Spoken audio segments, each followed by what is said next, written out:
Evangelho, quinta-feira da 19ª semana do Tempo Comum, hoje memória obrigatória de Santa Clara de Assis, Virgem. O Senhor esteja convosco, Ele está no meio de nós. Proclamação do Evangelho de Jesus Cristo, segundo São Mateus. Glória a vós, Senhor. Naquele tempo, Pedro aproximou-se de Jesus e perguntou: Senhor, quantas vezes devo perdoar se meu irmão pecar contra mim?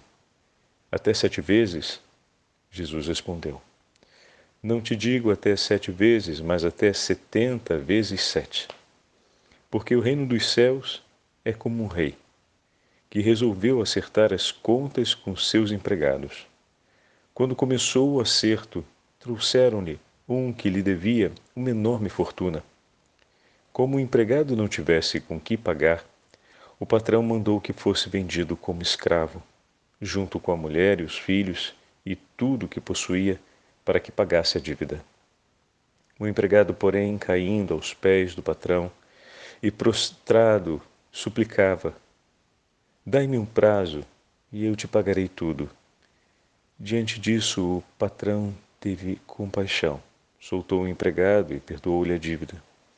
Ao sair dali, aquele empregado encontrou um dos seus companheiros, que lhe devia apenas 100 moedas. Ele o agarrou e começou a sufocá-lo, dizendo: Paga o que me deves. O companheiro, caindo aos seus pés, suplicava: Dá-me um prazo e eu te pagarei. Mas o empregado não quis saber disso. Saiu e mandou jogá-lo na prisão, até que pagasse o que devia. Vendo o que havia acontecido, os outros empregados caíram muito tristes, procuraram o patrão e lhe contaram tudo. Então o patrão mandou chamá-lo e lhe disse: Empregado perverso, eu te perdoei toda a tua dívida, porque tu me suplicaste. Não devias tu também ter compaixão do teu companheiro, como eu tive compaixão de ti? O patrão indignou-se e mandou entregar aquele empregado aos torturadores até que pagasse toda a sua dívida. É assim que o meu Pai que está nos céus fará convosco, se cada um não perdoar de coração ao seu irmão. Ao terminar esses discursos, Jesus deixou a Galiléia e veio para o território da Judéia, além do Jordão. Palavra da salvação. Glória a vós, Senhor. Quinta-feira da 19ª semana do Tempo Comum, hoje memória de Santa Clara de Assis, Virgem. Em nome do Pai, do Filho e do Espírito Santo. Amém. Queridos irmãos e irmãs, hoje a Santa Liturgia nos dá a graça de voltarmos para o Evangelho de São Mateus, estamos no 18º capítulo, e de celebrarmos a memória de Santa Clara de Assis, aquela que foi a primeira a seguir São Francisco. Santa Clara nasceu no 1193, contemporânea de São Francisco de Assis. Aos 18 anos, ela foge de casa com o desejo de se consagrar a Deus. Ele segue sua irmã Inês, que tanto a amava. Acolhida por São Francisco, faz o seu voto. A família resiste severamente a que isso aconteça, mas Santa Clara finalmente consegue a possibilidade de realizar seus votos e vão para a igreja, junto com outras companheiras, para a igreja de São Damião, que é sempre em Assis, é próxima, na parte mais baixa da cidade. E ali começam a história de vida das Clarissas, seguindo de maneira estreita a pobreza proposta por São Francisco e a grande obediência e oração ao Senhor. A via franciscana, meus irmãos, é uma via de penitência, onde a pessoa escolhe, como São Francisco, entregar a própria vida em oblação de amor mesmo, fazendo penitência por todos os pecados e ofensas cometidas contra nosso Senhor. Às vezes a gente tem uma visão da vida franciscana um pouco folclórica, que em nada se aproxima daquilo que é realmente o que o Senhor moveu no coração de São Francisco. Dia 2 de agosto celebramos o perdão de Assis e ali está um testemunho claríssimo do que foi a vida de São Francisco. O homem que se entregou completamente ao jejum, à penitência, ao caminho da mendicância, isto é, da pobreza extrema para viver a entrega da sua vida em favor da salvação dos homens. Sua vida se consome na oração e no serviço, a fim de que o Senhor seja consolado por conta dos inúmeros pecados contra Ele e, ao mesmo tempo, para que o Senhor conte conosco na hora de colaborarmos em favor da salvação das almas. Mas podemos fazer isso sem a penitência, Padre? Olha, até poderíamos pensar na ideia, mas se o coração gozasse de perfeita pureza, o que não acontece. Então o caminho da penitência, meu irmão, tem que acontecer, não tem jeito. Porque como o Senhor vai nos dar a graça de participar das dores do seu coração, como Ele vai nos dar a conhecer o íntimo do seu coração, se o nosso coração não está suficientemente aberto para recebê-lo. Entende?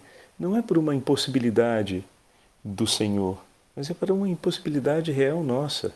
É uma necessidade o caminho penitencial, né? Se não temos mais o caminho da inocência, resta-nos ainda o caminho da penitência. A penitência não é uma negação sobre a vida, não é uma vida deformada, como às vezes procuram pintar por aí.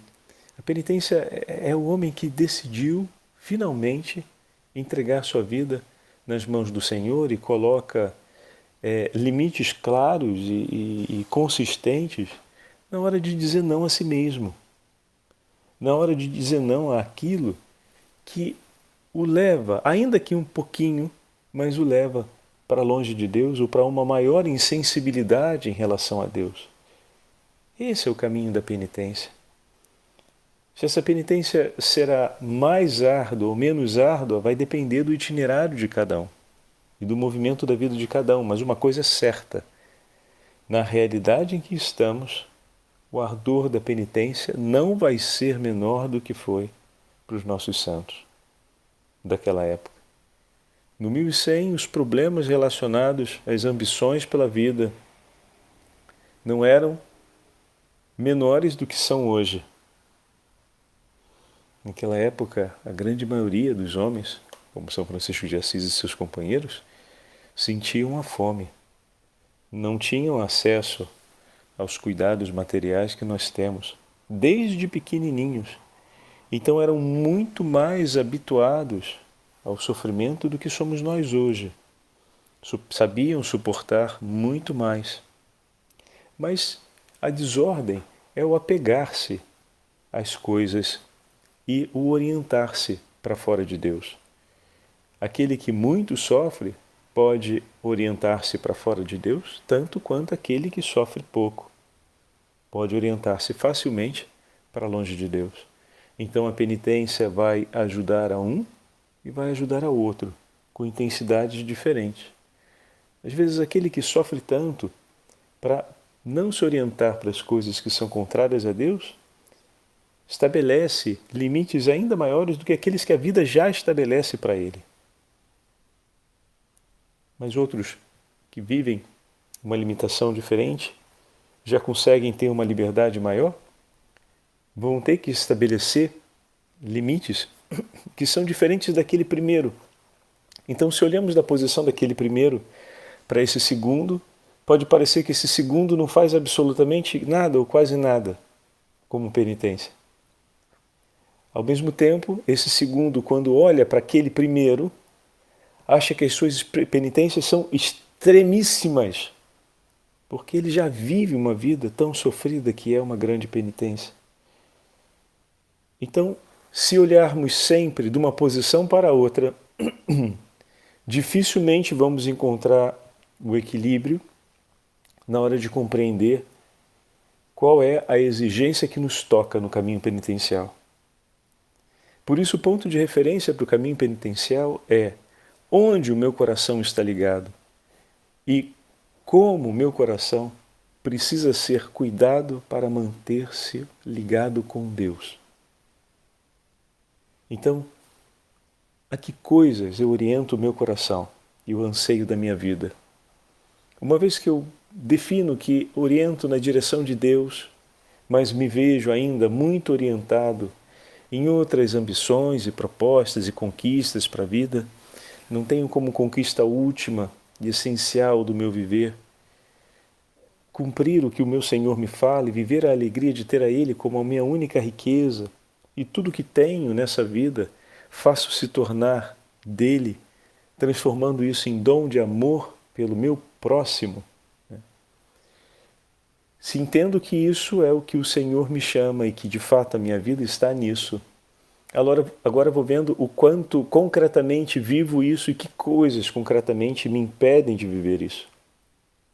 A ligar o meu coração com espera, na esperança e no apego a realidades que não sejam o meu Senhor e que não venham do meu Senhor.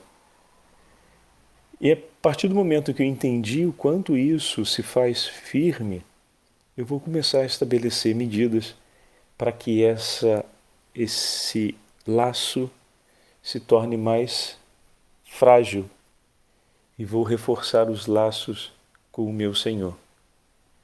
De maneira que a diminuição da força de um laço seja ao mesmo tempo o aumento do laço com Deus. Então, dando o exemplo, São Francisco não apenas evitava os pensamentos impuros, pegando o exemplo quando ele se joga no espinheiro, né? Ele não apenas evitava os pensamentos impuros, mas ele desejava e cultivava santos pensamentos.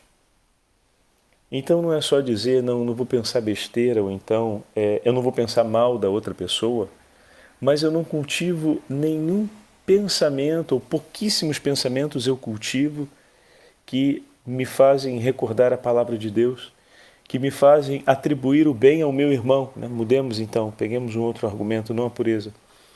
Não vou pensar mal do meu irmão porque eu tenho a tendência a julgar muito as outras pessoas e julgá-las sempre negativamente. Então eu não posso julgar as outras pessoas porque isso não é uma coisa que me faz bem e que me permite amá-las e amar a Deus.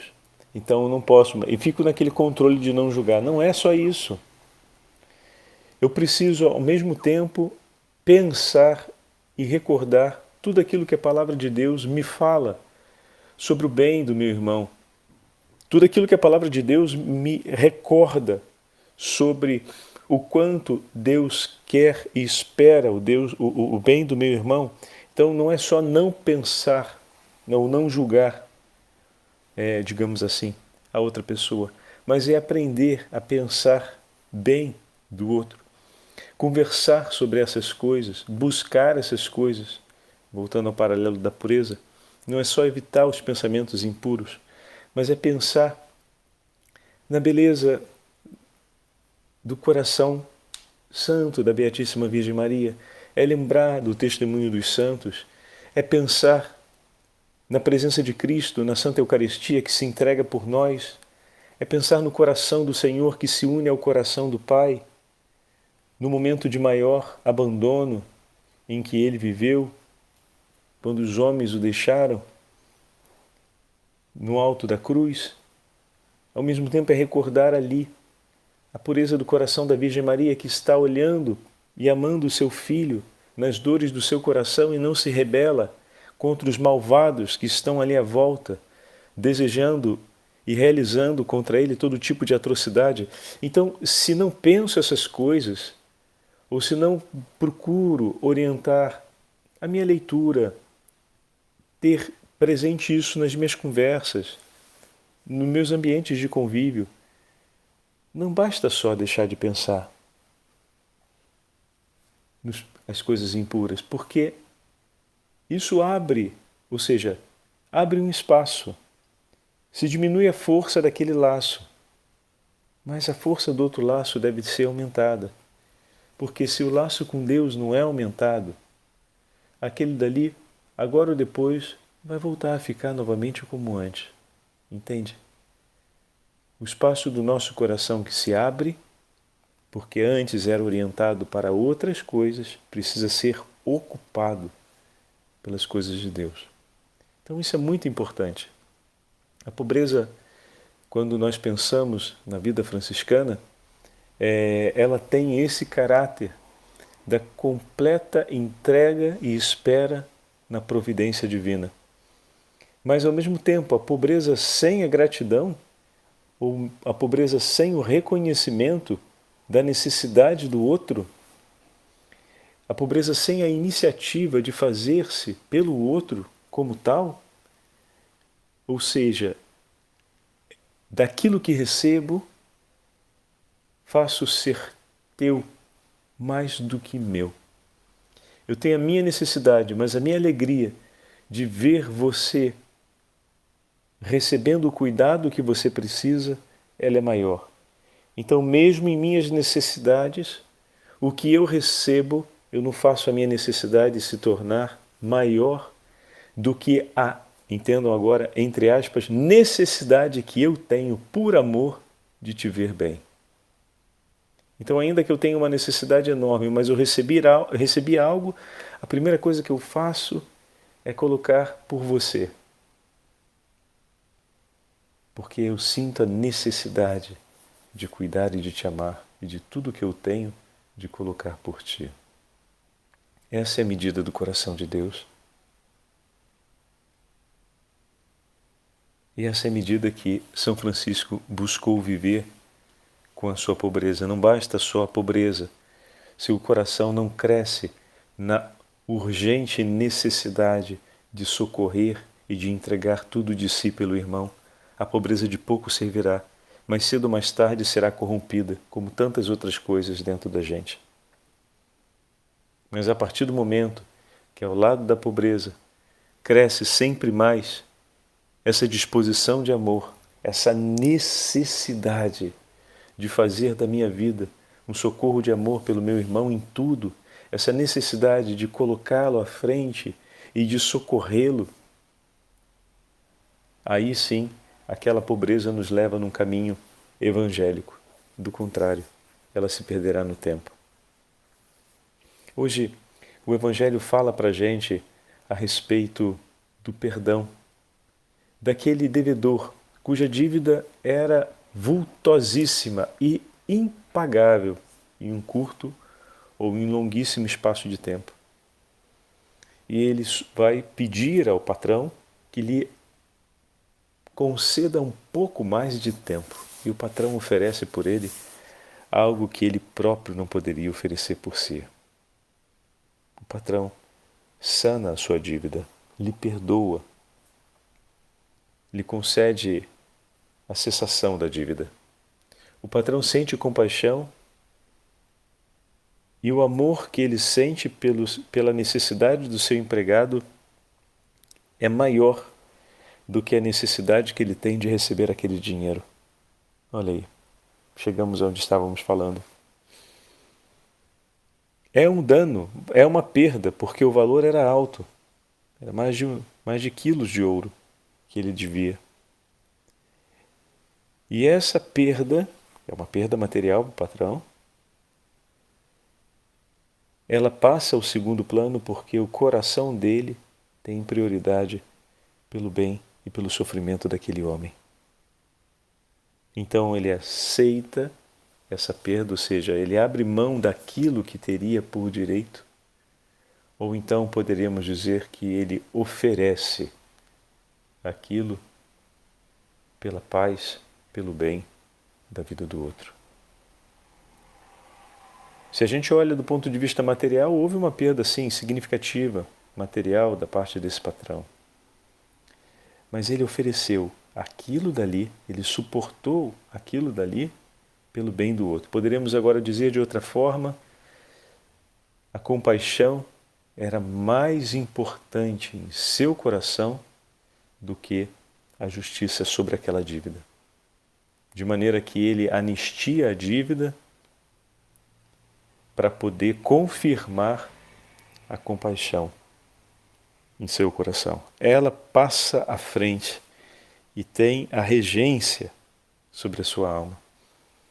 E por meio da compaixão, ele concede a paz ao coração daquele homem. Então, ele do que tinha e que lhe era justo por direito, ele coloca em favor do bem do seu irmão. Ele, poderíamos dizer, abraça uma condição de pobreza, pois deixa de ter para que o outro tenha. Ele deixa de ter o recurso material que lhe era por justiça digno de ser recebido, para que o outro possa ter o efeito da compaixão e da misericórdia sobre si. E o que o outro faz com isso? Joga tudo por